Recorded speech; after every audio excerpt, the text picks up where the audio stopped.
زه خواست کوم ملک غلام رسول خان صاحب ته چې په خپل ځای صرف ودرېږي، جاوید اقبال ته چې په خپل ځای ودرېږي، بس نعیم الهادي ته چې هغه په خپل ځای ودرېږي. دا درې مشران دوی سره که نور یم خیر دی، شور به نه کوئ.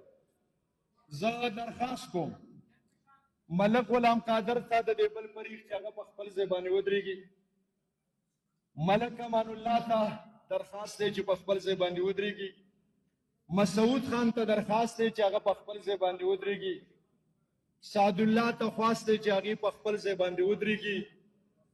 دا مشران دلته او دا مشران هلته، کوم چې قومي مشران دي، سیاسي مشران دي، د هرې پارټۍ مشر راغلی دی، هغه د دې فرنټ ته راشي، تاسو سټیج سمبالوئ، موږ دا مشران به دغه کوو.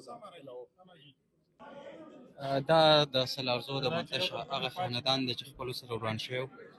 په دې کې شاه خالد او ملک ریحان قیمتي انسانان چې هغه وفات شو، او شکر دی نن یې جوړه وشوه، دغه دعا روانه ده. یو بل سره سلامونه وکړل، یو طرف نه دا فریق بل طرف نه دا فریق، او منځ کې ډي سي صاحب، ډي پي او صاحب، اے سي صاحب او دا ټول انتظامیه غړي موجود دي، او روغه جوړه وشوه. ډېره د خوشحالۍ خبره ده، دوی ته مبارک شه.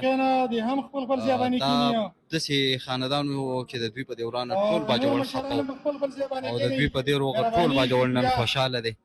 ګورئ دلته رشته د باجوړ جرګه حال په اولني ځل باندې دومره ځای پکې نشته چې خلک پکې ودرېږي، مکمل ډک دی.